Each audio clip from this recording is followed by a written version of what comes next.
way, Sound Gambler. No, not that way. The other way. Keep going. Keep going.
Lift us up where we belong, where our free speech flies from the mountains high.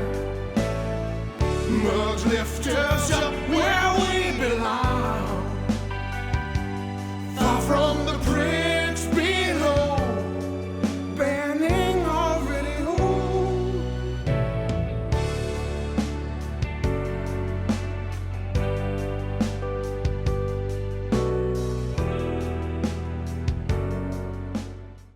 Louder with Crowder Studios, protected exclusively by Walther.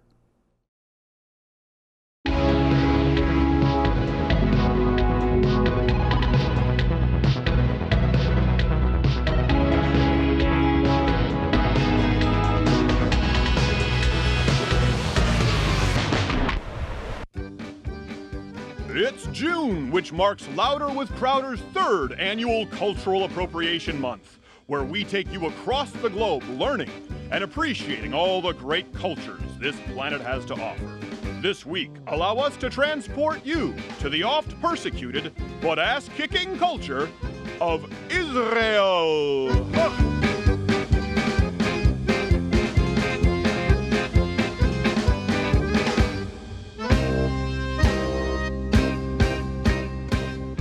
That's the penning lamb's blood at the top of the door because they do that. So Israel!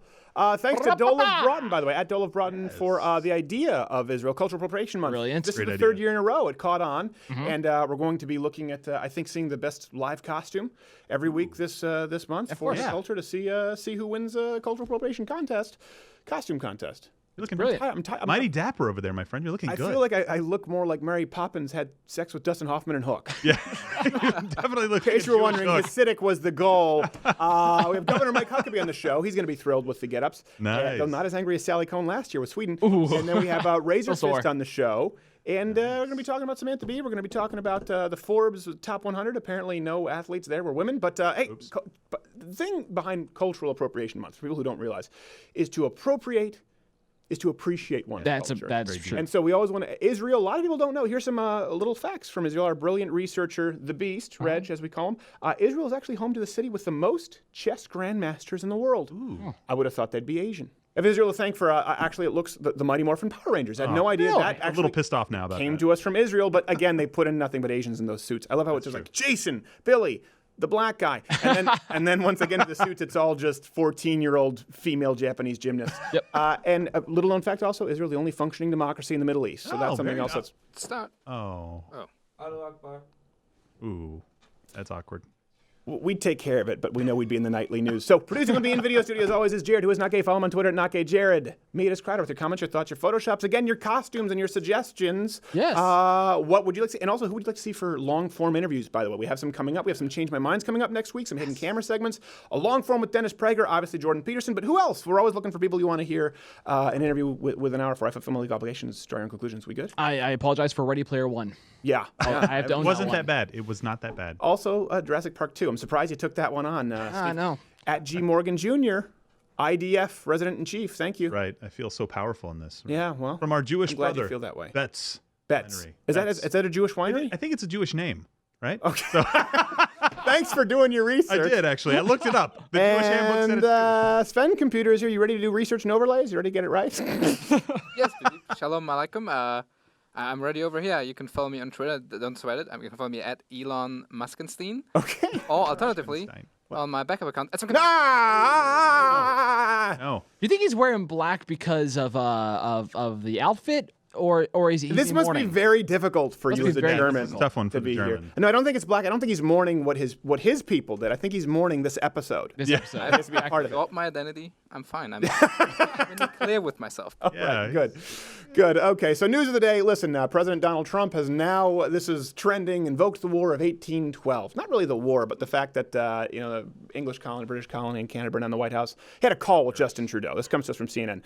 Trudeau pressed Trump on how he could justify the tariffs as a national security issue, and in response, Trump quipped to Trudeau, "Didn't you guys burn down the White House?" referring to the war-ish of 1812. And let it go yet. Of course, listen, there's been a long-standing tension between Trudeau and President Trump. It's not a secret, and we actually have exclusive footage of the phone call, I believe. Hello, this is Canada. Okay, so this is how you want to play ball, huh? Mr. President, I absolutely... Okay, frankly, do you guys even play ball over there? Now, that is needlessly insulting. Of course we do. What about in Montreal? No. That's what I thought. Okay, frankly, this is how it's going to go, okay? You're going to stop the tariffs, and you're going to start upholding your end of the deal. Okay? Mr. President, Trade okay, deal. I and the rest of Canada won't be pushed around by the likes of you. Oh, hey, some fire. There's the spirit of the guys who burned down the White House. Excuse me? Oh, White House. You burned it down in 1812. It was a bold move. Okay, caught us by surprise. But that's just because no one expects their friends to burn down their shit. By the way, Trump Towers withstood many fires. The greatest fire. And Mr. President, that wasn't even Canada, eh? It was technically still a British colony. Okay, frankly, you But think still, you're so if you- clever. Need I remind you about the Revolutionary War, the Mexican-American War, the Spanish-American War, the Civil War? Freed those guys, okay? Persian Gulf War, World War I, the sequel. If you don't buy the Accused, there's gonna be a threequel, like Godfather 3. Mr. President, like I said, that wasn't Canada. Oh, that's right, I forgot. Because you guys bent over for the British. Unlike the people who fought them off to become the greatest country the world has ever seen, frankly, the greatest, your people bent over and took it into shit. You, Mr. President, are a vulgarian. Okay, frankly, that's why you still have that old hag on your body. We have Washington, Lincoln, great men. Frankly, the best men. Okay, I won't be pushed And you know around by what? you. You know something else? They're gonna make a coin of me. Okay? They're gonna make a coin with Trump. With my face on the side of it. You know what's gonna be on the other side of the Trump coin? No, I don't know. Me. Still me. Spanking your ass. It's almost like he takes it. Like he's whipping What I post. love about Trump the most is he's so transparent with his schedule. Like, he's not aware of it, but you know exactly. He was probably Wikipediaing himself that morning, stumbled across the page of 1812, and like, I'm gonna work this in. Hey, Pets, can you believe this shit? Look, they burnt down our house. This house, not in my house. Same thing as Fox and Friends obsession. You just know, you can know exactly where he's getting his points from. Yeah, this is like breaking news for him. Hey, Melania, Kilbean said it's fake news. Kilbean says it, it's good.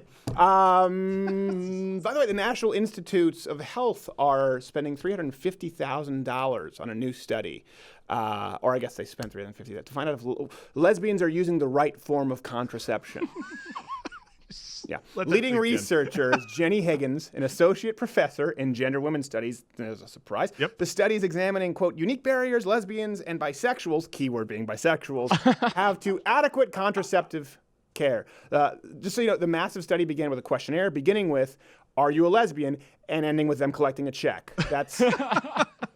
That's all. And it may sound absurd. Some said the study was simply meant to parlay funding actually into their next study regarding the vexing correlation between gay men and fondness for breasts. It looks like That's correlation does not equal causation. Yes. Doesn't dig it. And another study by another $250,000 to deliberate over the new FAA rules for penguins. So that was who also happened to be gay. I should have clarified. At least they're getting into the spirit, right? See, They Stephen, can't get their backs. the more it's lesbianism is not linear. It's a sphere. It's a circle. It's a circle of the spectrum. So the more lesbian you become, actually more susceptible to pregnancy you are. Yes, that's how it exactly works. right. And I love how they just. It's impossible. I we love paid how we paid $3 million for that discovery. I love how they toss in bisexual. It's like we're going to study. Yeah. We want to study lesbians and have access to contraceptive care. I don't think and bisexuals. Okay. Done. Yeah, there we go. Cut the check. I cannot. Sven Computer. This is a true story, right? This is a true story, yeah, indeed. Beep beep. Unlike certain parts in German history. Beep beep. Oh, you're a Holocaust denier now. All are you? right. Speaking of raging lesbians. I take that back. Beep. No. Well, he's only thinking back because it's a violation of the German Constitution. Exactly.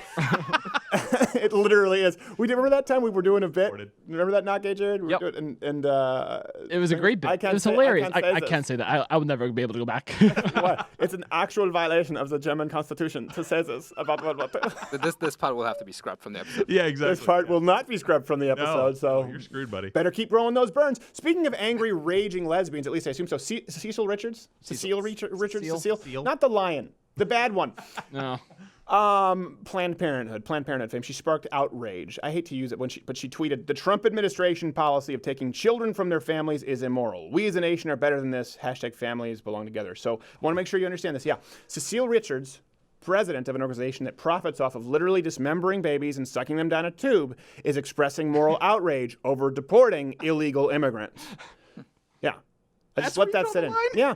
Reminds me of the time when Adolf Hitler told Winston Churchill that he was being a total dick. Yeah. Or when Mao accused the Chinese citizens of senseless violence and scratching my tanks. I paid the money for those tanks. You ruined the wheel wells.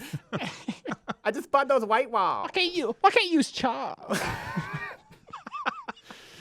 To be clear, this is. She later explained herself that after seeing all of those born alive children and tweeted her expressive tweet, which was all that money down the drain. That's really what she was upset about. That was all that money down the drain. Speaking of expressing herself, and also likely a raging angry lesbian, who knows? I know she's married, but I would love to meet that husband. Samantha Bee apologized, and just as you would think, it's the worst apology. It's the worst non-apology. It's not even a non-apology. It's just bad. You know, a lot of people were offended and angry that I used an epithet to describe the president's daughter and advisor last week. Yes. It is a word I have used on the show many times, hoping to reclaim it. I never intended it to hurt anyone except Ted Cruz. Many men were also offended by my use of the word. I do not care about that. I should have known that a potty-mouthed insult would be inherently more interesting to them than juvenile immigration policy. If you are worried about the death of civility, don't sweat it. I'm a comedian. I am. I'm really sorry that I said that word, but you know what? Civility is just nice words. Maybe we should all worry a little bit more about the niceness of our actions. Okay, thanks for listening. I agree with that, but guess what? Her actions are her show. Her words are her actions. That's all she does. So first off, let's go through that really quick. She said her words never were intended to hurt anyone. What about Ivanka? It's like, well, no, you have to take it in context, okay?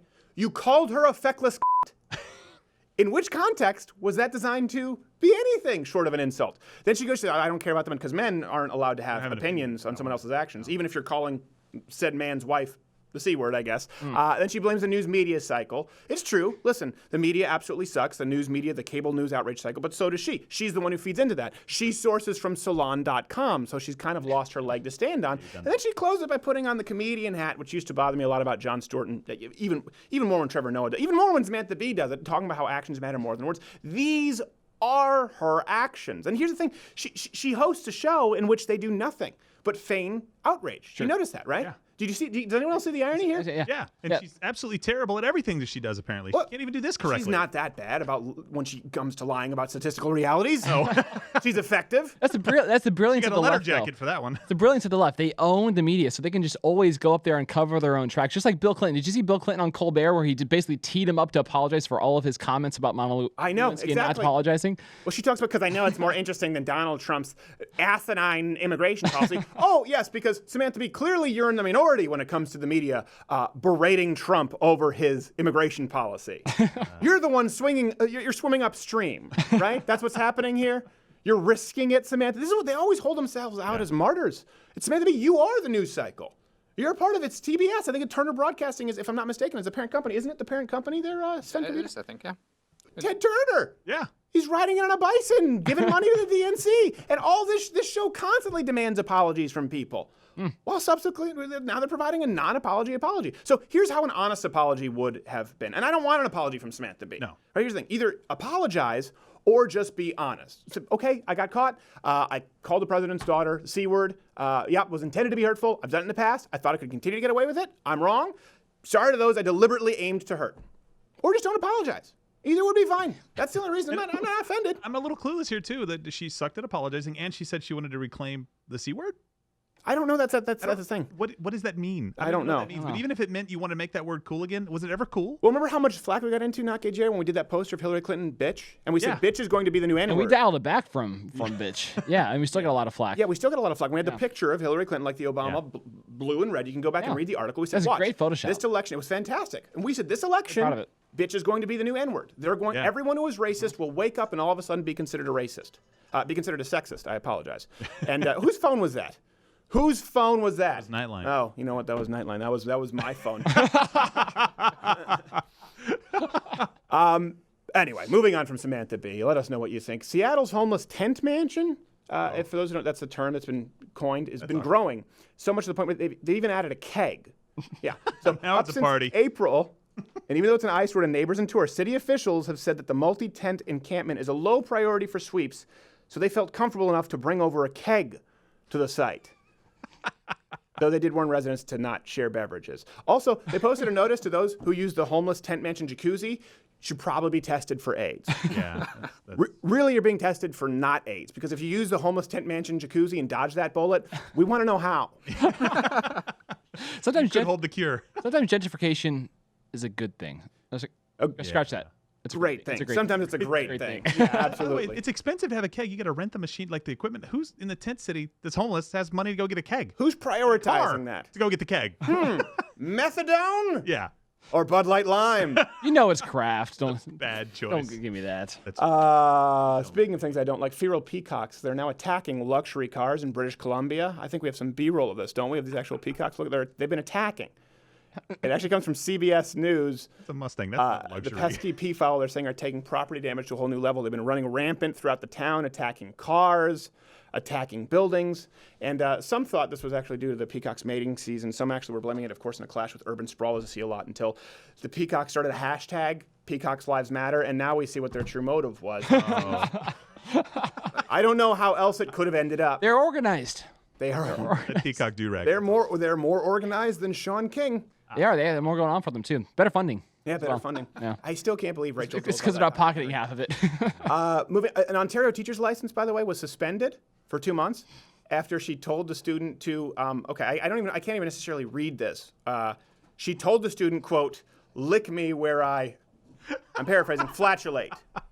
Yeah, she said this teacher had her license revoked in Ontario for telling the student to lick me where I fart. On my way, said Kevin Spacey. So happy. They don't have those kind of windows in Kevin place. Spacey, I hope you find what I'll be there. That's creative, though. You got to give her some credit. This is a true story, right, Sven Computer? This is a true story from Ottawa. But here's the funniest part of that story. I read through the article, a headline like it doesn't get any worse than this, does it? Yeah. No, it gets better. Among other things, a student complained that, quote, she told another student, "It sounds like your ass cheeks are too close together." This angry teacher says to a student, I'm going to talk about my red. Your ass cheeks sound like they're too close together. They're flapping when you walk in the hallway. Don't bother me. She only got 2 months. I got papers to correct. I didn't get my Starbucks. We thought it was funny until we realized this had actually been an ongoing problem. It's a condition. Oh. I mean, the teacher was always difficult, but when she brought out my condition, that was crossing the line. I've suffered with gluteus constrictivitis my whole life. To be teased by students is one thing, kids are cruel. But to be called out by the teacher like that, it's beyond poor taste. But the student in question was diagnosed with gluteus constrictivitis at age 6. And despite all the teasing, claims he was beginning to make peace with it. How would I describe it? It's kind of like an overbite for my ass. I was confused, but thank you. Oh. What does it take to get fired in a socialist country? I don't understand. Like, what if that doesn't get it? I don't know what does. Well, her license was revoked. I said, but for like 2 months. I mean, she should be in the terrorist watch list at least. Yeah. No-fly list. Apparently, the fastest way to get a vacation is to tell a child his ass sucks. John McAfee should be offering to unlock her phone for the feds. This is somebody who no longer cares. I didn't even realize that was an insult. No. Here's the thing. You know this isn't the first time this person used it. No. That's a go-to. No. Your ass cheeks sound like they're too close together. Like I said, it's creative. I give her points for that. Am I a conehead? All right. We have to get going to, we're going to have RazorFist and then Governor Mike Huckabee. So here's the other outrage of the day, because this has been a jam-packed week for news, and then it slowed down come Thursday. Thank God for Cultural Appropriation Month. There we go. The Forbes 100 highest paid athletes list came out, and there wasn't a single woman on the list. Cue outrage. Well, this is disappointing. For the first time ever, no woman made Forbes' list of 100 top paid athletes. Topping the list were unsurprising names like Floyd Mayweather, Messi, and Ronaldo. Yeah. Okay, so of course, instant complaints, calling it a damning indictment you see from leftists and journalists. I thought this was going to piss you off a little bit because the highest paid are soccer players, and I thought that would be, a little bit of rage. Usually I would be upset at the injustice of it all, but at the end of the day, they still have to live the rest of their life as soccer players. So. Their penance is the rest of you their have to life. look yourself in the mirror. Yeah, exactly. Now, the fight for equal pay in sports is nothing new. It's been going on for a while now. We've covered this. These women, they train just as hard as the men do. We inspire as many young players around the world as the men do, and so there's no reason why you need to have 100, 200 to 1 disparity in pay. For me, it comes down to simply a matter of inequity. It's not, women are not paid the same amount of money as blokes in so many professions, and I think we need to pay women more in sport. The women's soccer team is taking legal action because they want more. Players on the U.S. women's national soccer team say they're being discriminated against because they make less than members of the men's team. Okay. Well, look, even when the men's team doesn't make the World Cup, like previously, they still draw more people than the women's team when they win the World Cup. Do you notice a lot of words that you hear in there? You hear, I think. Apparently, you invented a language. Don't pronounce your THs, by the way. I think they deserve more. Women feel you think you want more. I want. Me. You're welcome for that movie as well. Yeah, actually, that one was underrated. I know you got flack for that, but I still think it was pretty good. Here's the thing: athletes, they don't ever talk about earnings, which is the key. This is what it is: earnings. Athletes' earnings. Athletes get paid based on how much money people pay to see them play. Yeah. And people don't pay as much to see female athletes. People pay more money to see Floyd Mayweather than Chris Cyborg. They pay more money to see LeBron James than they do. Hey Google, who's the top player in the WNBA? There's no one didn't even have an answer. I guess it's Siri. It's like, see Siri. And Siri's saying, I don't Google. I guess Go back to Google. Refer to Google. Nobody knows. And it's something that I don't understand. And I know they'll say, well, it's because of your male privilege. It's a blind spot. But no. Here's the thing. There are plenty of areas where women far they excel well beyond. I meant to say outperform men, and then I said excel, and it's like I had this hat. It's too tight. It's a wonder the Jews are still so successful in every realm of business and intellect when they have these tight hats. Despite the hat. And it's very hot.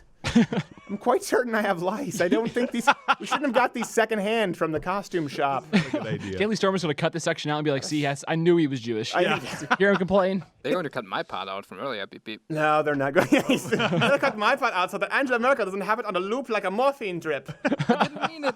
Please don't put me in the This computer at the bottom. Look at the Forbes top list of paid models. They're all women. All of them. They've always been women. And this is what we were saying earlier about Mrs. America. I'm going now. Yeah, that are going to be so mad. Mrs. America isn't married. You think she needs a man? No, I'm not. She changed her surname. No. Your patriarchy is showing. Society celebrates women's bodies because they're beautiful. They celebrate women because they're beautiful. Generally, men are only celebrated for their functionality. Now, it's not that a man can't have an attractive body or face, and it's not that a woman can't be functional. It's just that men naturally tend to excel at being the biggest, fastest, strongest, while women tend to naturally excel at being far more beautiful than a sweaty, hairy guy. It's not even about who's the most popular, because, you can argue Ronda Rousey is popular, but no one's watching her stuff. And athletically, even the weakest NBA players can mop the floor with her. Right. Kevin Durant, for instance. I'm sure he can, when he's not spending his money and time destigmatizing anorexia. friend of the show, Andrew Bogut. Andrew Bogut. Yeah. Give him 6 weeks of training. Yep. Watch Ronda Rousey tough girl thing, or an angry lesbian Brazilian named Amanda Nunez. So here's the thing: they're gonna do better in paid sports. Well, women tend to dominate fashion, glamour, modeling industries. Now, here's the thing: but when you look behind the outrage at women not being on the top athletes list, it's this desire to completely erase the differences between men and women. This is what we've been talking about. This is what everyone else out there knows. Have you noticed, by the way, YouTube's bizarre obsession with tranny makeup tutorials on the trending page? How many do you need? There's like one style. There's one genre of makeup. One tutorial should do. Well, because it's in tandem with there's a real push for tranny cover girls, tranny Playboy playmates, tranny women of the male women of the year. I don't get the obsession. It's so confusing. What's so funny is we talked about this in some of the angry leftist atheists on Twitter, like, oh, that's based on your own search history. No, it's not, dummy. I'm not saying it's the trending list on YouTube. Yeah. It's like makeup haul and tranny with rouge. I don't know why they're pushing on us. I think I do. It's the same idea. They want to push men into this female-dominated industry, just like they want equality of outcome with women in sports. They want equality of opportunity. Here's the thing: we've always talked. You can either have equality of opportunity, or you can have equality of outcomes. Right. That's it. You cannot have both. Yeah, and you always want equality of opportunity. That's the only thing you ever want. Just a fair shot to do what you do. Equality of outcome results when you have things like affirmative action, when you have things like specific scholarships for race or gender. What happens? It actually removes the opportunity, the fair opportunity to someone who can earn it, to give it to someone where it is unearned. Equal outcomes. Look, let's use this analogy here in sports. Okay, if we say, you know what, there's only $500 million for soccer. I know there's far more, but let's go with what it deserves. There's only $5 in soccer. Okay, so you have to separate it $2.50 equally to the men and the women. When the women lose to high school boys teams and people don't want to watch them play, what does that mean? That means there's going to be far less money for the sport that would be profitable, where men deserve the opportunity to earn their keep. They don't get the opportunity to earn it. Equal outcomes cannot, ensured equal outcomes, cannot result in equal opportunity. And I don't know why it's hard for women in sports is such a perfect example of the free market at work, because even women don't want to watch other women in sports. No. It's not a thing. It's not a thing, and that's why that's also why you have the left pushing people like Scarlett Johansson, who sucks in Avengers, or Atomic Blonde. What is her superpower? She has a superpower, but they have to. They love it because that's the fantasy world is the only way they can kick a man's ass. What is it? I don't know. She was. You just said she does. I don't know. I don't know. Does she have a superpower? No, she doesn't have any superpower. She's just there. Okay. She had a hard childhood. Her superpower, she made the casting cut, even with her man voice. No. They picked a pretty girl. That's not our fault. She was great in The Prestige, though. That's because she died. You like my leather outfit. But this ties right back into Miss America, right? We're just saying it should be about personality and intelligence. I was thinking, well, if that's the case, great. Just give it to Betty White. She's sharper than any of those girls. Hilarious. And that's why it's not fair. Again, this is to remove the essence of what makes a human a human. People still want to sleep with her. Someone like Winston Churchill. But we've been talking about, he's never going to win a beauty contest. No. So instead, he uses his Winston Churchillness, his intellect and his wit, to be successful. Kick ass. By the same token, Miss America is never going to be Winston Churchill. But now we're demanding that she try to be Winston Churchill, because for her to not be Winston Churchill is actually sexist, even though she signed up to walk 6 steps in a bikini. That's confusing. It's not that confusing. No, I mean, why would they do that? In trying to force equal outcomes, you end up eliminating what makes people who they are. So beauty and physical strength are both forms of power. And this is why ugly feminists hate beautiful women, and weak men hate stronger men, and the women who like strong men. So instead of trying to be more attractive, instead of trying to get stronger, the left does what it does. They try to demonize achievement, whether it's beauty or strength. Some people are beautiful. Some people have great personalities. For some, it's great physical prowess. Not all people are born with all the things. Nope. And that's okay. I've tried. Well, and every time you do equal outcomes, you get rid of greatness, because you have to bring other people down. Nobody can be great anymore. Nobody can be super beautiful or can be LeBron James. I know you hate him. Whatever, fine. Right? You always wait. equal. When did Knock Jared start hating LeBron James? No, I don't hate him. No, I know, but you said some bad stuff about him in the past. We know about that. What, you're mad at him now? No, I just think I'm not mad at him. I'm mad at all of High Cleveland. school ring back? No, I'm mad at all of Cleveland. You should always be mad at all of Cleveland. Now I really am. Cleveland. It's the only now sane, I mean it. I lived there. It's the only sane thing you can do. It's like saying, I've been disappointed in Detroit this quarter. Yeah.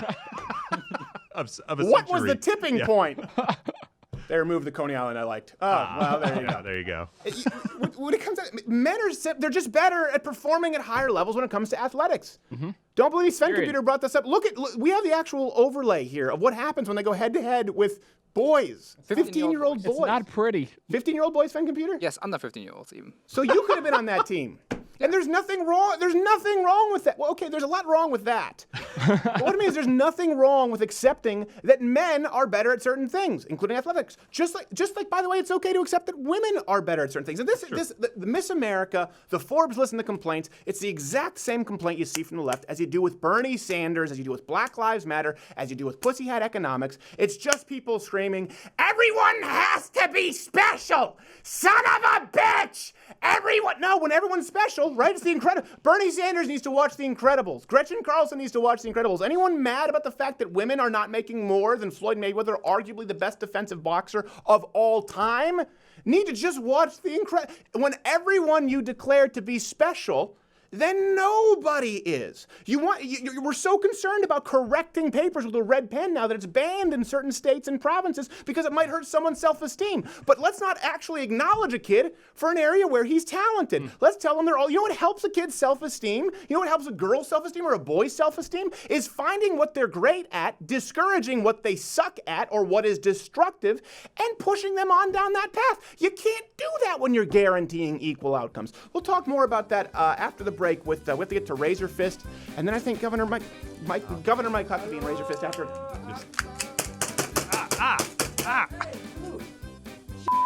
What do you expect? You're shooting with the rockets while I'm doing the monologue.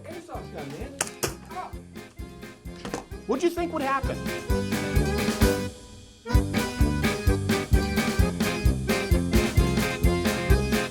Mug Club, come join the Mug Club, come join the Mug Club, we got the tumbler talk. Mug Club, come join the Mug Club, come join the Mug Club, so I can eat some cheese.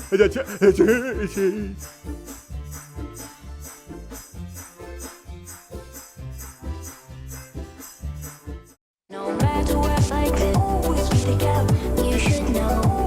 No matter what like this, always be together. It's a tool. It's a tool. I don't realize what I have. It's just a tool. You know? Yeah, that's why they do it. Polar Express when they pull the beard and he goes, "Aye!" Only I own all the banks. So our next guest, always a fan, one of my favorite guests on the show, and I'm hoping that him appearing on the show, more people are going and checking out his YouTube channel. He's on the Twitter at RazorFist with a 0. And I'm trying to remember, his YouTube is very hard for me to remember. But Mr. Fist, what's your YouTube channel exactly again? Extremely convoluted URL. It's youtube.com/C for some reason /the Rageaholic. I don't know why. Rageaholic. Well, let's try and consolidate that at some point, and maybe you won't be so rageful. But if only there were a vast conspiracy I could blame. Yeah, I know. I don't know. I just blame the YouTube moderators. They've usually done something wrong, and they'll fess up to it, even if they haven't done anything. They just go like, "Oh yeah, I probably did do that." Yeah, it sounds like me. You guys can call me RazorFist Razorblatt yes, today. Exactly. I think. Steen. I'll be conducting this interview from within triple sets of parentheses. Yes, it's RazorFist Blatt Steenbergen. And married to Ted Danson. I don't know how that works out, but it seems like they all are. Now, hey, RazorFist, you did a video recently on Joe McCarthy, and I know this caught on. Sorry, this is catching up with me. I'm getting a little bit heated here. Explain to people why you thought that was important, because I know you do a lot of video game stuff. You've sort of gotten more into cultural commentary, and McCarthyism, right, is a term that's thrown around quite a bit. It's lost all meaning.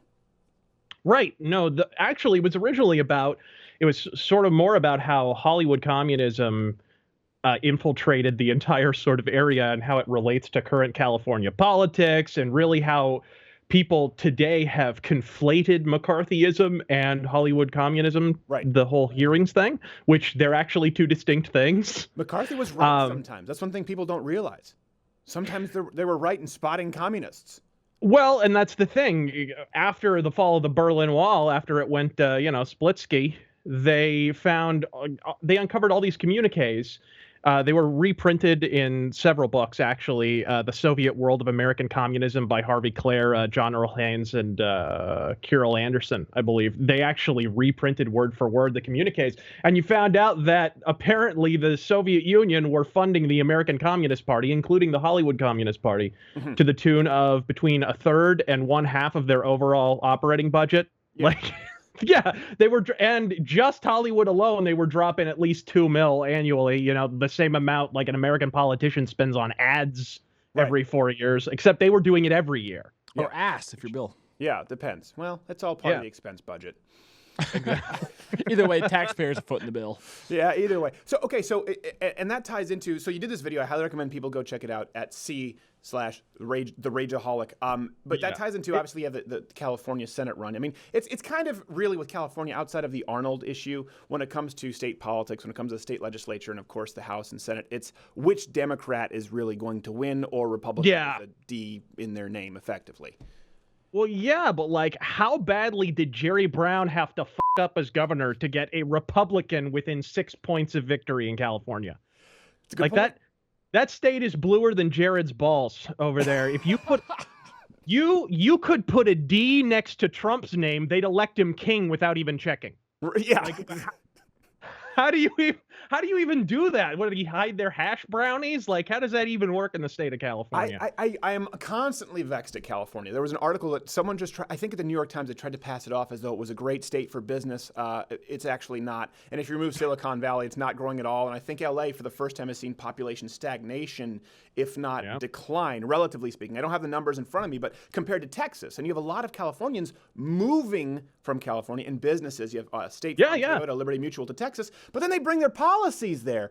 So I really just think it comes down to Californians are often retarded. Yes, speaking of Jewish appropriation, it's it's a mass exodus. Is what it is. Yes, it is. They get here and they're going to start, instead of bitching about manna, they're going to start bitching about, can I pay more taxes? There's no state tax and a surplus. How do you live here? I feel like I should pay more.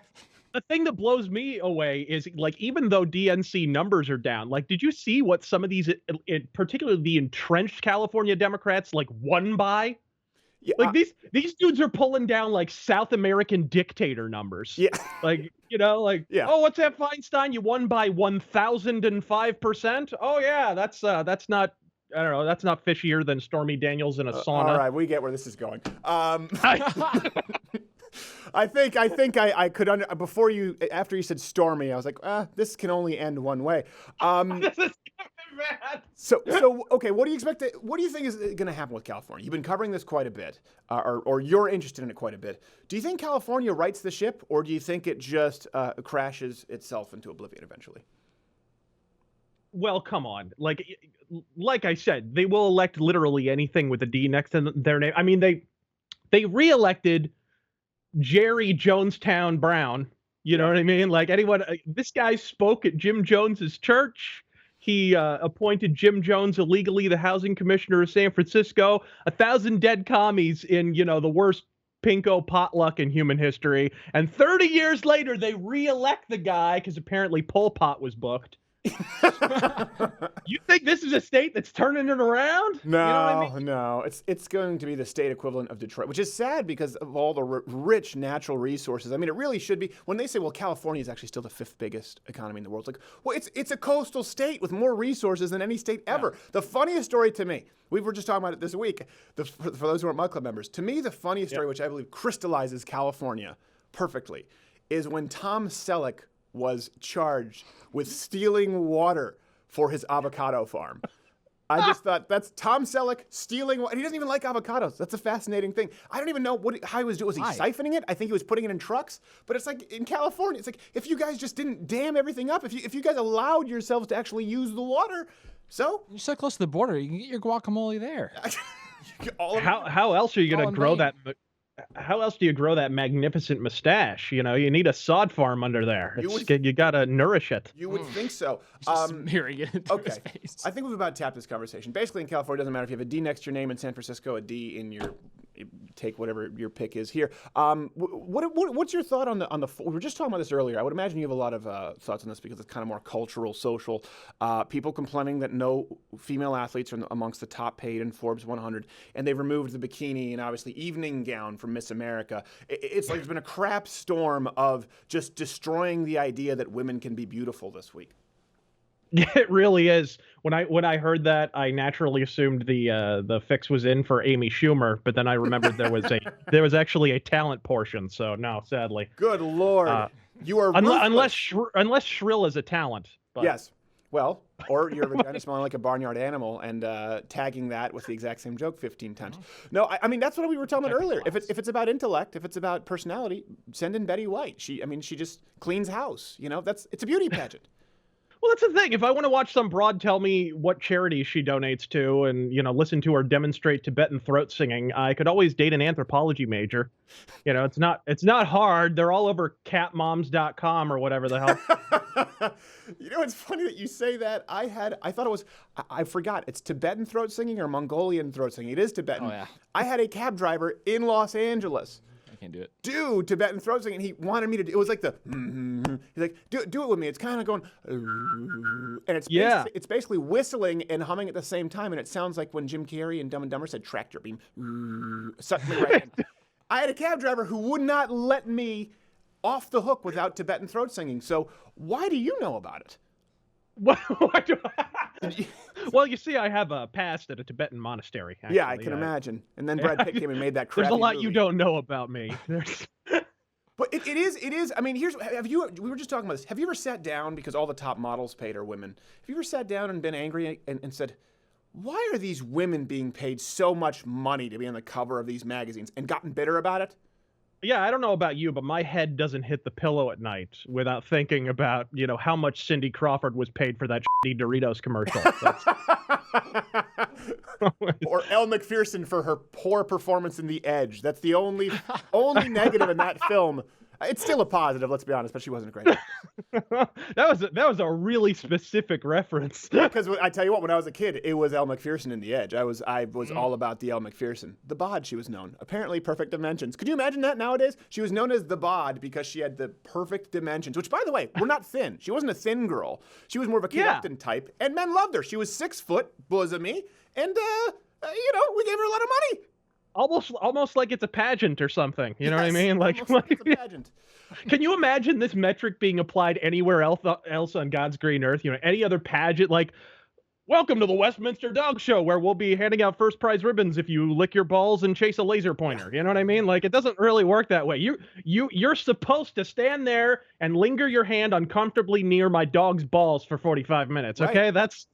And do then it like a normal person. person. Class, best case scenario, an old lady sticks his thumb up the dog's ass and works it up so it gets the right posture. Now, imagine if they were to say at Westminster, like, well, you know what? It's not so much about purebreds, so we're going to do it with rescues. And it's just some pug that comes out with a missing eye, or some border collie that looks like it was blown up in the Mexican-American War. I don't know. I mean, I don't know. I don't understand. Well, I understand it. I understand it completely. Okay, we do have to get going. What is it that you would want people to check out most on your channel? Let's think. If we have to go back to it, the McCarthy issue. Why? Definitely check it out. Yeah, that video. It's actually called "Hollywood Was Always Red." It's more about the Hollywood communism hearings. Ronald Reagan factors in there. It's sort of the history of how communism infiltrated Hollywood in the 20s, 30s, and 40s, and how that was brought to light, and how sort of modern Hollywood has been left the custodians of the narrative of it, and so it's been conflated into this McCarthyist witch hunt kind of counter-narrative that isn't really accurate at all. And what kind of pushback did you receive for this video? Pushback? You got a backhoe? Plenty. I'm making friends all over the world. I'm like Billy Idol's dick. I don't think he's making friends in any part of the world anymore. That reference might have worked in I don't know, 92. I'm trying to think of back when it would have been relevant. No, I think a lot of people. What inspired you to do this video? Because it's not something that's incredibly topical, and it's something that we've talked about on here before. I know there are books on this. I think. Not the white supremacist. Who's the other one? Which one's the white supremacist? Is it Richard Spencer or Robert Spencer? Richard Spencer. Okay, Robert Spencer is the one who I think wrote a book on it, The Politically Incorrect Guide to Hollywood Communism. But what inspired you to write this, to do this recently? I read a lot of books about it that inspired me to. Originally, I was just going to do sort of a quick 10-minute rant, about the House Un-American Activities Committee. By the end, it had ballooned into this half-hour, anti-Bolshevik barrage thing. You have no idea how expensive Pinochet's helicopter is to rent. You have no freaking idea. I can guess, yeah. But no, Hollywood Party by Kenneth Lloyd Billingsley is a really good book to pick up on that. It's a good overview. It's written in around 97. I know Ann Coulter wrote one more about McCarthy called Treason, I want to say. And there's a number of pretty Blacklisted from History, I think, is another McCarthy book. Some good ones, but mostly it was about the House Un-American Activities Committee, which actually had nothing to do with McCarthy at all. No, that's a good point. And actually, it's funny. I know people are going to say, oh, you just cited Ann Coulter, loses all credibility. People actually go back to Ann Coulter's writing, specifically earlier on. She was meticulous about sourcing, about referencing. Doesn't mean she was always right. She was always willing to stand in there and trade. This was before the whole kind of becoming effectively a cheerleader for Trump. A lot of people aren't aware that she was really a fantastic writer and did her due diligence. All right, that is on the Twitter at RazorFist with a 0, right? Not K. Jared? And on the YouTube /C/The Rageaholic or Rageaholic? The Rageaholic, sir. Gosh, you're not making it easy for us. I know. But I'm hiding from everyone. We're going to point people towards this video. I hope they learn up on it, and I hope you are heavily armed, sir. Yeah, indeed. We'll be back after this. I think, after this, we have Governor Huckabee, I think. Crazy show.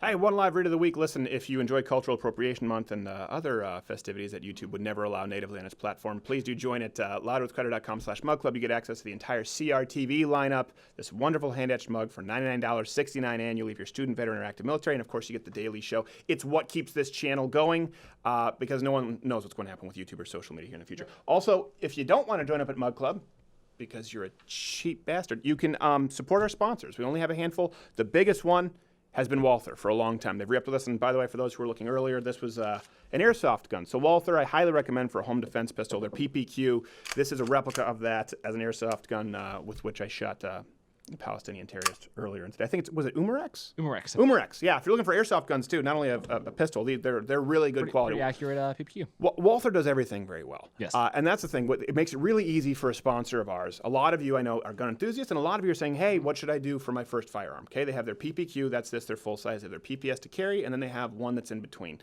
All we ask is that if you go to a shooting range, understand they have the balls to support the show, where a lot of firearm companies are afraid. They actually play ball with the left.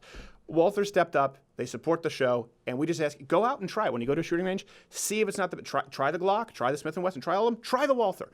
And we're pretty confident about the choice we made in our sponsorship. So Mug Club, Walther, those are the two big ones. Enjoy the show.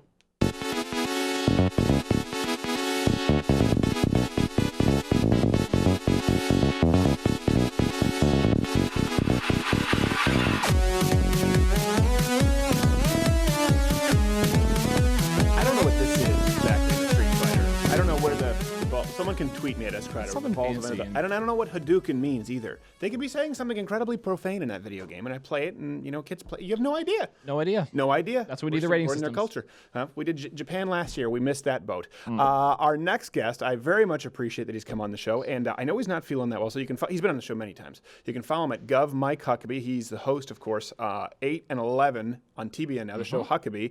Governor Mike Huckabee, thank you for being here, sir. Hey, Stephen. Great to be with you, and I hope you forgive me for not dancing the Shalom special there, but I'll have to take you up on another opportunity. That's okay. Well, I hear it sounds like you're at death's door with your. Is it a bronchial thing or is it pneumonia? No, I think it's just flying in so many airplanes in that cabin air that's drier than the Gobi Desert. So I feel fine. I just have lost my voice. And maybe it's screaming at the television because occasionally I'll flip over to CNN or MSNBC.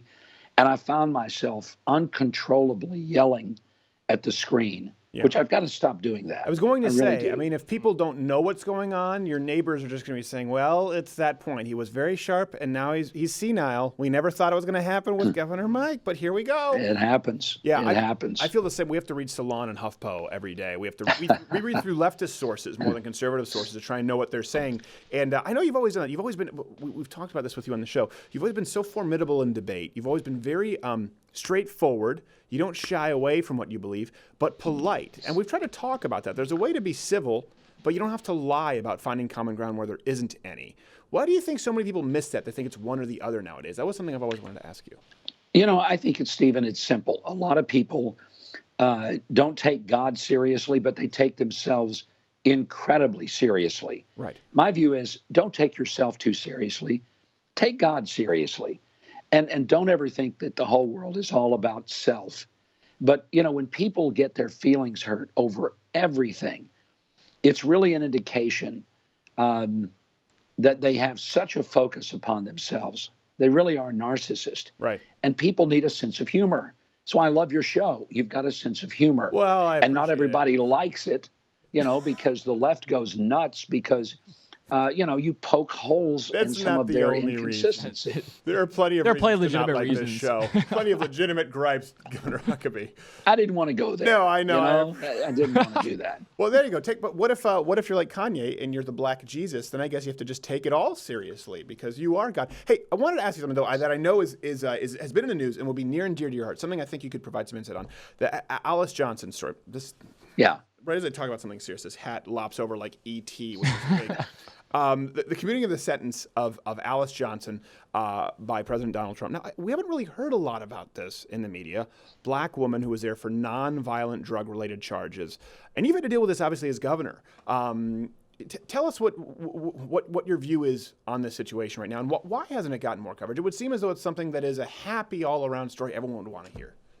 Well, here's the fact. If a conservative like Donald Trump issues a commutation to an African-American woman who clearly had a disproportionate sentence for her crime. Yes, she did. It was a first-time offense, nonviolent, and she gets life without parole.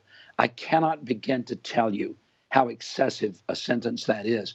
Stephen, most people who are convicted of murder will end up serving 7 or 8 years. Right. That's just a fact. Some will have maybe a life sentence, but get out after a number of years. Right. Life without parole is the kind of sentence that you give to somebody if they've murdered a cop, if they have raped and dismembered a child.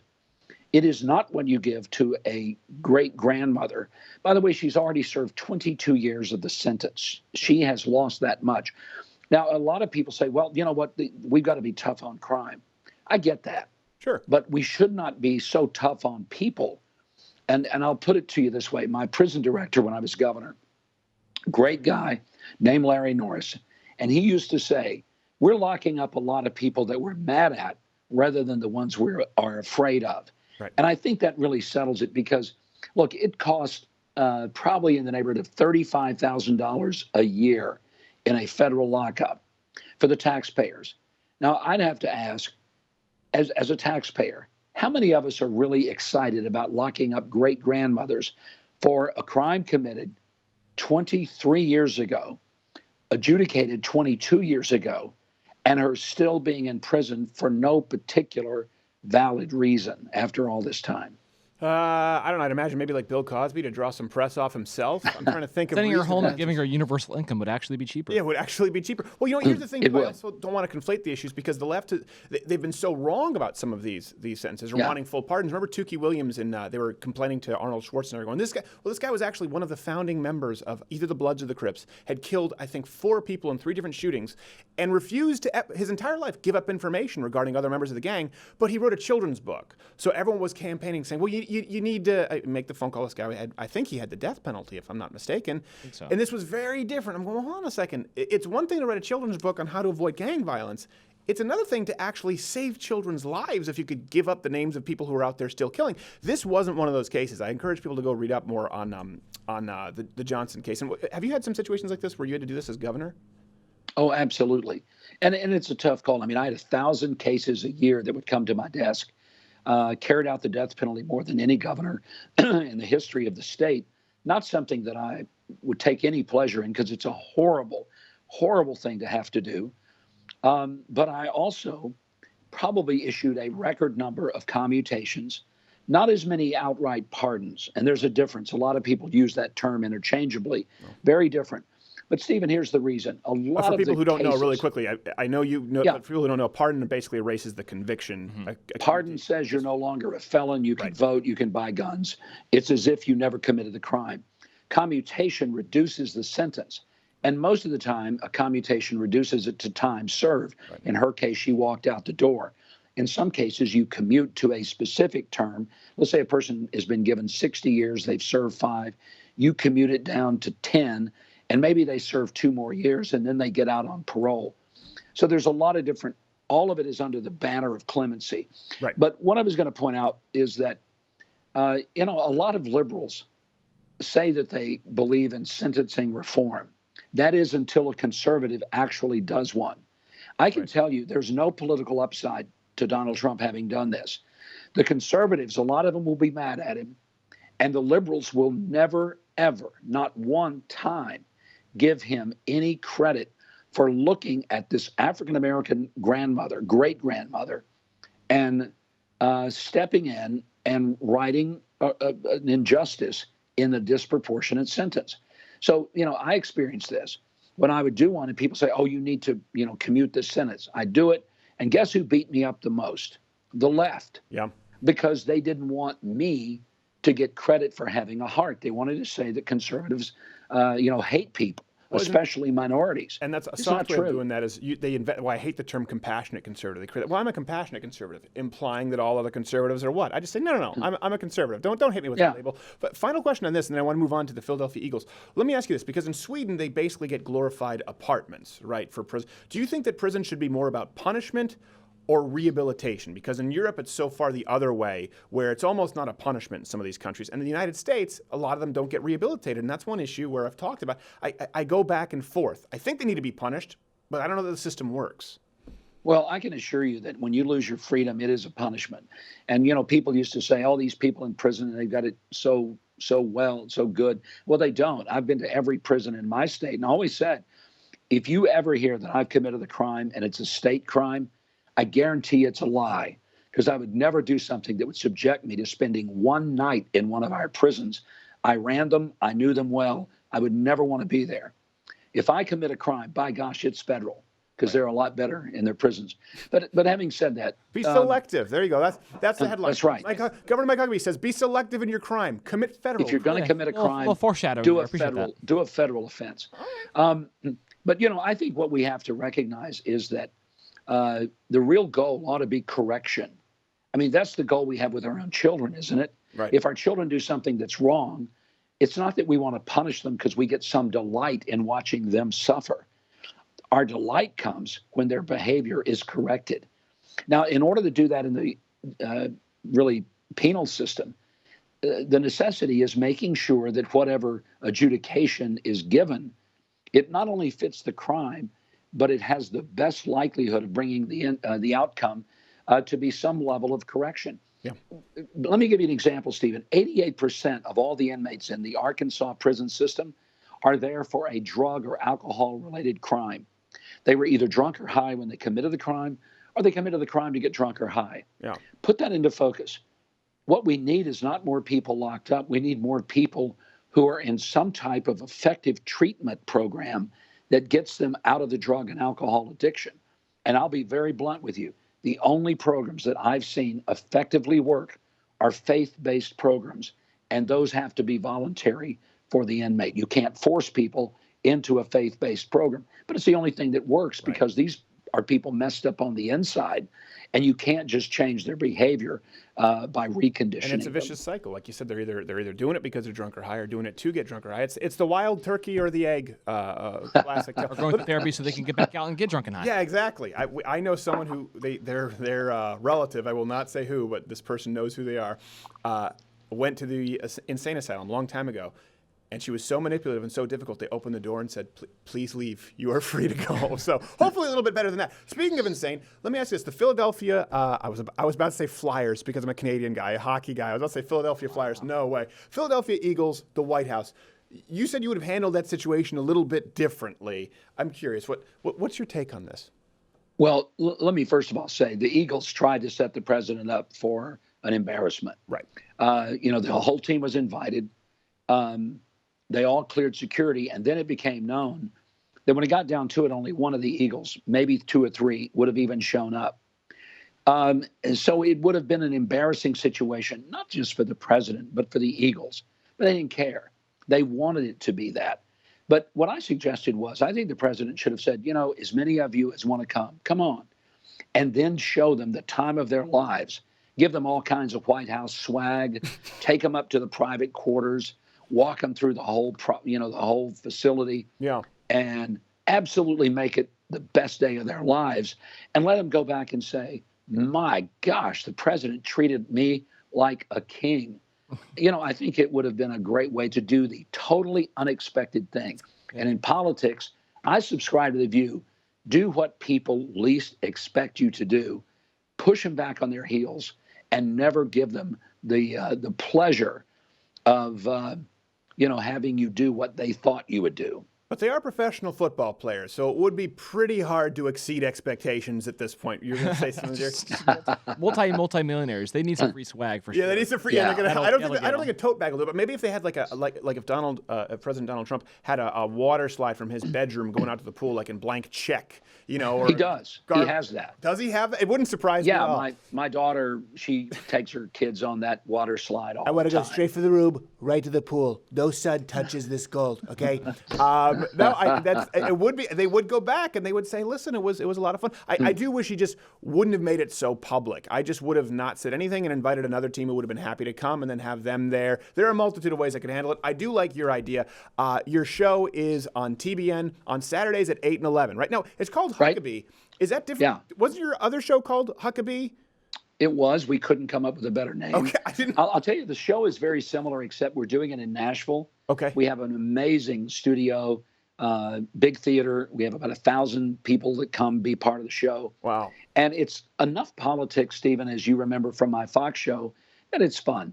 But we do a lot of things that are not being done on TV anymore. We've got comedians, acrobats, a lot of music. Of course, we're in Nashville. Right. You're going to have music on the show. Yeah. And it's a fun, wholesome, entertaining variety show. I think people will enjoy it. And you don't have to spend as much time anymore in that cesspool of where dreams go to die in New York City. You get to spend more time in Nashville. I do not go there very much, which I much rather go to Nashville every week. Well, you know what? Maybe we'll come out sometime to the live studio audience and do a show here on this show about your show. It'll be like Inception, the shows within the shows, and we'll bring out Yakov Smirnoff and have him tell a few jokes. I love it.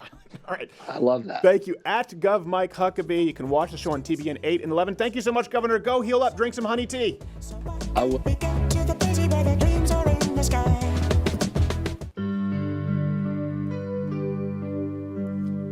A long, long time ago, I can still remember when contestants used to wave and smile. But I knew if feminists had their way, they would make the whole thing gay. And Miss America would be a trans queer fatty named Kyle. The news cycle filled me with dread. With every blog post that I read, beauty is now seen as unfair. It's all about acne and green hair. I can't imagine what they meant when they said there'd be no swimsuit event. They said that it was 'cause it was obscene, but we all know it was to hide the trannies' weens. So bye-bye, Miss America's thighs. Drove my Prius with no weenus, singing me to or die. And the gender studies boys were drinking soy and cried, gender roles are a patriarchal lie. They screamed, gender roles are a patriarchal lie. So bye-bye, Miss America's thighs. Drove my Prius without no weenus, hashtag me too or die. And the gender studies boys were drinking soy and cried, maybe gender roles are a patriarchal lie. Next Miss America will be David Hogg.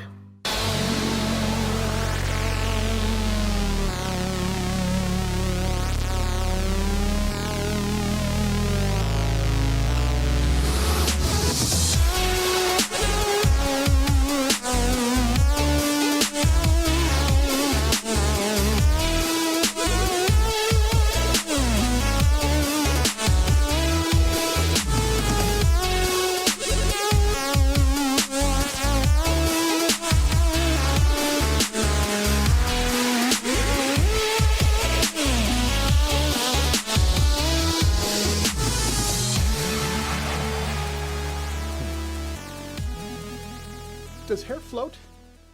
I don't know. I don't know. I was too busy reenacting Jaws. I couldn't. We're both there. Talk about narcissists. We were both in our own world here. Thank you so much to RazorFist. Thank you so much to Governor Mike Huckabee. And our apologies to Sargon of Akkad. We'll have him back on soon. Thank you to Owen Benjamin. Of course, follow him on, he's not on Twitter, but on YouTube at Owen Benjamin Comedy. Has some tour dates coming up. Yep, some big dates. And we have some big Change My Minds coming up soon. Yeah. We're going to be rattling off a few of them, including one for 4th of July. And we'll see what happens with the hidden camera situation we've been working on for a little bit. And those are hit or miss. So a lot of work going on behind the scenes. And you were about to say something. I was thinking that the point I was thinking about earlier was before your point. That's what I was thinking. I'm afraid of wet hair since The Ring. You remember that I don't trend? like wet hair at all. Do you remember that trend? Yeah. It was The Ring and The Grudge. It was like, oh, you want to make the movie scary? To have a dead girl with wet hair. Yeah. I blow dry my hair before I go to bed. I can't sleep with the wet hair. I can't do anything. I can't blow function. dry your hair? Yeah, every day. You blow dry your hair? Yeah, every day. Okay, go on with your point there. As though people are still listening. You can take off the glasses, by the way. Nake Jared has been a trooper. He can't see anything. There are no lenses. Oh, really? Yeah, there's nothing. Well, I thought there were lenses. You said you couldn't see anything. I can't see anything. Oh, you can't because you don't have your glasses. Yeah, exactly. Oh, okay. Oh, there's your face. Oh, well, sorry. Maybe we'll shake them sucks. off. Yeah. Thank you. My point was that it just becomes clear and clear every day that the left hates success. They really freaking with the Forbes list, we talk about with Israel. They hate success. Miss America, they hate success. Everywhere it could be found. They want everyone. And I remember even we talk about the underdog. Yeah. They believe that the underdog always has the moral high ground. The underdog is granted moral superiority with the left. Now, not every single, but we're talking about the left as a whole. People like the Samantha Bees of the world, the progressive left, the DNC, the media establishment.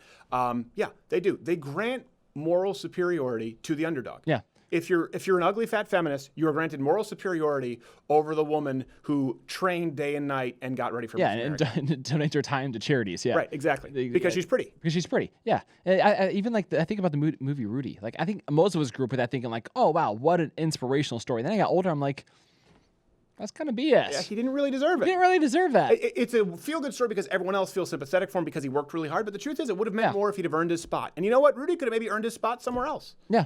Yeah, and what's funny is I can't think of. There's times in my life where I was given something that I knew I didn't earn, and it felt like one instance was when I went to a guitar. It was like a showcase kind of thing, and I did a guitar solo, classical guitar. I'm awful at classic guitar. Songs. I did it in high school, and I didn't practice. I didn't want to practice. I was awful at it. I skipped half of my lessons for it, and I went and did this in front of this really intimidating judge. And I botched it. He gave me a chance in the middle to restart the whole thing, which he didn't have to do. I did the whole thing, and I got to the end where they're passing out the awards with everybody else. I'm thinking like, oh my gosh, all the friends, every person I've ever had a crush on is here, and I'm going to just melt when they give me an honorable mention. Give me a blue ribbon, and I sigh of relief. But then I went home. I'm like, I didn't post it anywhere. I didn't put it up on my board. I didn't hang up on my bed because I knew like that was BS. Yeah. It should not have gotten the blue ribbon. It doesn't feel good. It didn't feel good at all. You know what? That happened with me. It's Fox News.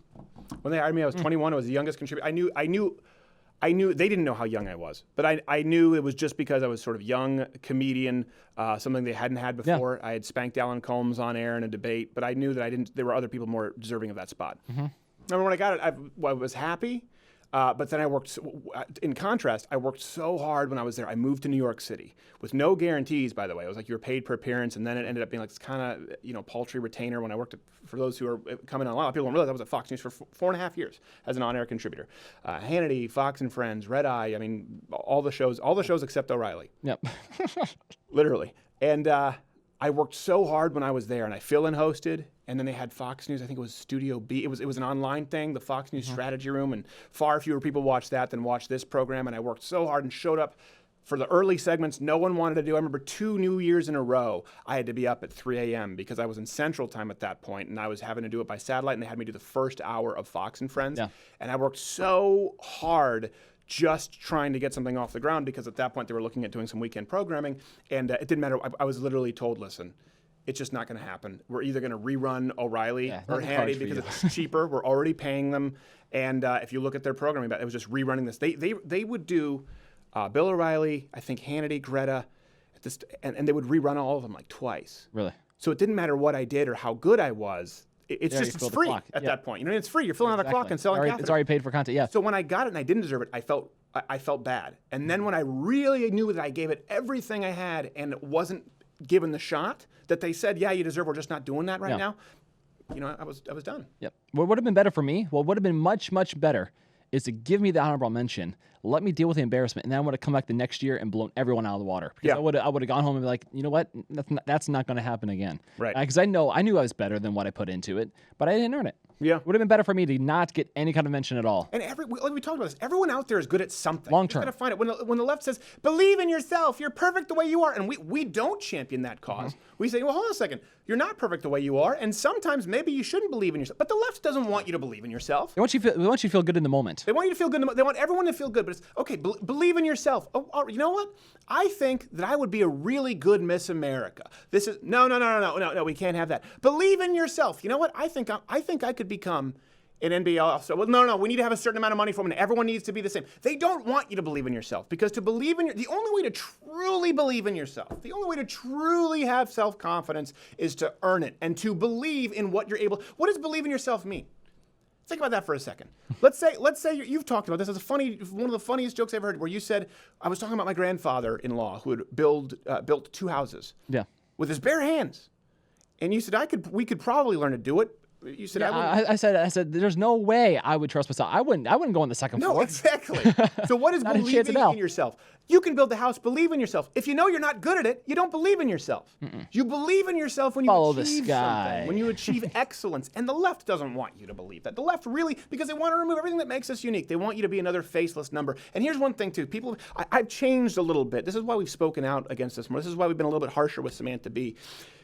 If there's one thing, you want to talk about believing in yourself, listen, if you keep making the same mistake over and over, and you don't judge yourself, you need to be a little judgmental of yourself. If you don't make those harsh judgments on yourself, you're never going to correct it. You're going to keep making the mistake, and you will not believe in yourself. And I've changed in this a little bit, where I've had a lot of people email in and say, what should I do? I'm in college. My professors are further left, and I'm afraid, should I speak out? And I said, well, listen, I don't blame you. If you want to get your degree, you want to keep your grades up, probably keep it quiet. You want to work in the entertainment industry, probably keep it quiet. I will tell you this. You want to believe in yourself, you want to talk about mistakes that you've made, there is none greater, and this is why I've been changing to every letter that I answer, none greater for destroying your own self-esteem than cowardice. That's actually one thing you recommended, Fargo. That entire show, the theme is about confronting cowardice. There are few things that I can say specifically as a man. I'm sure it's the same as with women. I'd like to hear from you. Maybe if they're treating somebody really well, women are getting catty, and you stayed quiet. I remember one time I stayed quiet when they were bullying a kid named Tony, and I just stayed quiet. This was in grade school, because this was the first time I was not being the one bullied. And I remember they were bullying him because he said, we were talking about the Transformers when we had to do a book report. And he was talking about this in front of class, and he said the Predacons, the Decepticons and the Autobots. Now, at that time, the show Beast Wars, or Beasties if you were in the States, was big. And so they were called the Predacons. These were the villains in the new but the original Transformers, he was right, the Decepticons. And the whole class laughed at him, and they started making fun of him. And I knew what he meant. I knew he was right, and no one said anything, and I didn't say anything. And you know what? I felt bad about that for so long. There are very few times in my life where I can say that I look back and I'm like, man, I should have stood up. I should have stood up. I should have said something. There are a couple others. Some are personal. Maybe I'll get into it at some point. Maybe I won't. But I tell you what, those are the things that keep me up at night. So if you want self-esteem, you want to believe in yourself. Be your own rainbow. You want to actually have true self-belief. Be good at something, and I will tell you what, the mistake that will keep you up at night is cowardice. So I changed that advice. When you're in college, listen, you know the fight that's going on out there. If you want to be in the entertainment industry, be vocal, be bold. It's the only way this is going to change. If you want to change the campus culture, be vocal, be bold, because there are a lot of mistakes that you can make. You can you can forget to carry the one. You can make mistakes in relationships and maybe behaviorally, and you can learn to improve upon that. But cowardice is something that usually you've got a split moment before you decide not to say anything. You've got a split moment before you decide to tuck tail and run away. And I will tell you, it is a terrible feeling, and nothing, and I mean nothing out there, will eat away at your self-confidence, at your self-esteem, and destroy your life like the repeated act of cowardice. So think of it. All of us have these areas in some part of our life where we're cowardly and we even try to avoid. Or maybe it's some instance that you know you acted wrong, you know you acted out of cowardice, and you need to fix. Do it. Do it, because I guarantee you do that right away, it's going to be a weight lifted off your shoulders, and all of a sudden you're going to have self-esteem. And you don't need equal outcomes. You just need to do the right thing. There is nothing more toxic to your soul than repeatedly acting out of cowardice. Believe me, I've done it, You'll burn for it. I know what I'm talking about. We're going to see you next week, Monday, a big change my mind. Speaking of which, I think that's pretty bold. I might get shot. It only takes a time.